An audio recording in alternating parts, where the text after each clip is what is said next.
These are the Nike Victory Pro 3 golf shoes. The first thing that will grab your attention is their cheap retail price, which is often heavily discounted. I picked these up on sale for £65 from Nike.com. That's practically theft. Now at such a low price, these shoes are incredible value. And if you're looking for a cheap pair of golf shoes, you're not going to find much better value than these. But if you can't find them at such a ridiculously low price, then how do they stack up against other golf shoes? These are actually a takedown model of the Nike Victory Tour 3. So would you be better finding the extra money and buying them instead? Or should you be saving a fair amount of dosh and get these? In this video, I'm going to tell you how well they fit, how comfortable they are, and how they actually perform out on the golf course. I've included links and any discounts down in the description below to buy these shoes, hopefully at less than retail price. But let's get into the detail that you need to know. Cheap golf shoes are often uncomfortable, so let's start there. These shoes have significant padding in the heel and ankle area. So much so that I was a little bit worried that maybe I'd get some blisters wearing these, but that didn't seem to be the case. They really do lock the rear of your foot quite snugly into these shoes. Now the actual ankle cutaway does come up quite high, and although I could feel it on my sensitive and rather bony ankles, they didn't actually blister or cause me too many problems out on the course. So I think most people shouldn't have too much of a worry with these shoes. There's two things to note with this being a textile material all the way around the heel and ankle. The first is that you might actually experience a fair bit of wear over time. I can't really comment on that because I haven't given these a serious long-term test, but with a textile material, especially at the heel,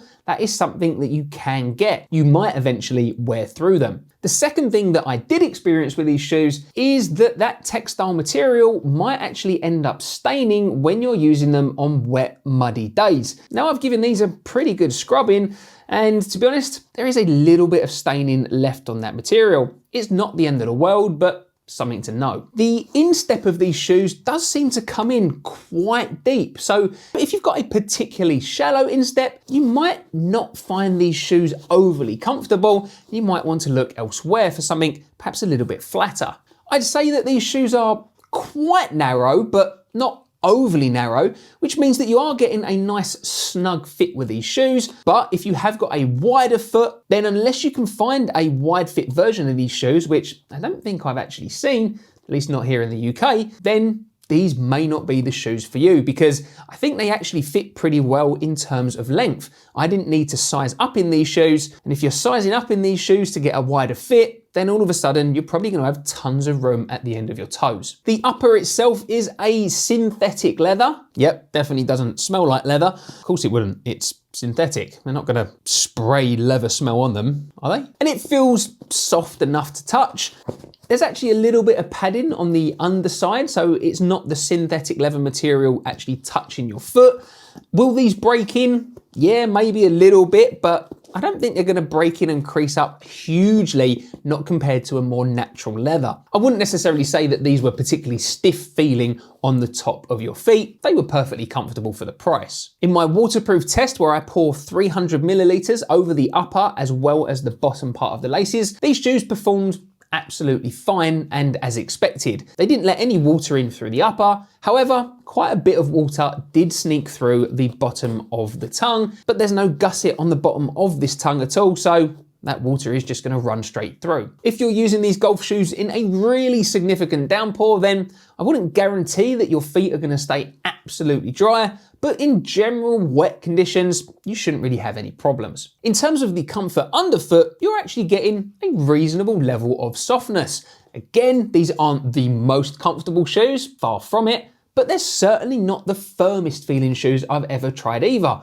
They sit kind of in the middle, maybe slightly towards that firmer end of the category, but certainly acceptable for the price point. As far as I can tell, this isn't a React foam. This is just a pretty standard Nike foam that you're getting in this midsole. For those with relatively normal shaped feet, I think you're getting reasonable amounts of comfort all round with this shoe. In terms of looks and design, the Victory Pro 3 is based on the Nike Victory Tour 3, and these are very much a takedown model. So you can see a resemblance with the far more expensive pair of shoes that these are based on. They're kind of like the uglier sister, I suppose. They're certainly not twins. I don't think these are going to be winning any kind of awards on the style front, but there are plenty of colours to choose from, and they're not offensive to look at, far from it. They just look like a pretty normal, regular pair of sporty golf shoes. Taking a quick closer look, you can see that the main part of the synthetic upper here has this tumbled leather look,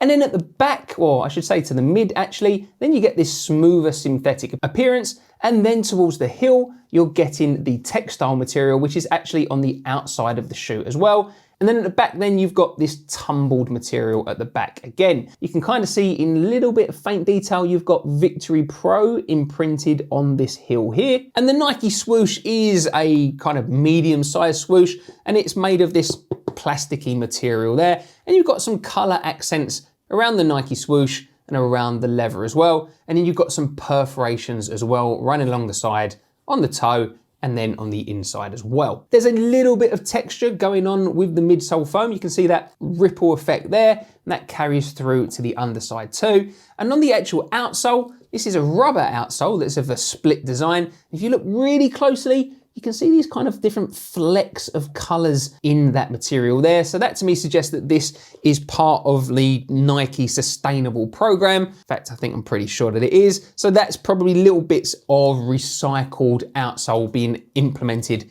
into this outsole. When it comes to performance out on the golf course, compared to more expensive golf shoes, these are missing a lot of the bells and whistles. So are they actually any good to play golf in? Well, I'd say that these are offering you a reasonable amount of stability, albeit that they're not particularly stable for a pair of spiked golf shoes. You can see here that there's no kind of harness system at play, or at least none that I'm aware of with these shoes. It's just all pretty regular standard U-throat construction on the upper. And in terms of the amount you can twist these shoes, you've got a bit more twist in them compared to more dedicated performance-based golf shoes, but that's a reasonable amount of stability that you are getting. I feel like I'm saying reasonable a lot in this video. The outsole comprises of these 7 spikes. You've got 5 at the front and 2 at the rear.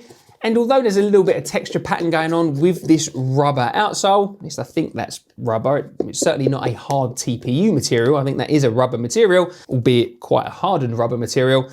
You're gonna get plenty of traction from these spikes. That's the joy of spiked golf shoes, but you're not getting industry leading stability or anything like that in terms of the amount of twist or flex that you're gonna get from this outsole. You can see here, you can really kind of flex it quite easily. That's not necessarily a bad thing. The majority of golfers probably don't really need that amount of stability in their golf shoe, or at least don't want that amount of structure and stability. So again, I think they're doing an absolutely perfectly okay job. These certainly offer more stability than pretty much all of the casual spikeless golf shoes that every brand seems to want to offer at the moment. Overall, I'd say that these are offering pretty good value for money. You're getting a reasonable amount of comfort, a reasonable amount of stability, looks that aren't gonna blow everyone away, but they're certainly not gonna offend anyone, and all for a pretty reasonable price. If anything, actually a very good price, especially when you pick them up at significant discounts,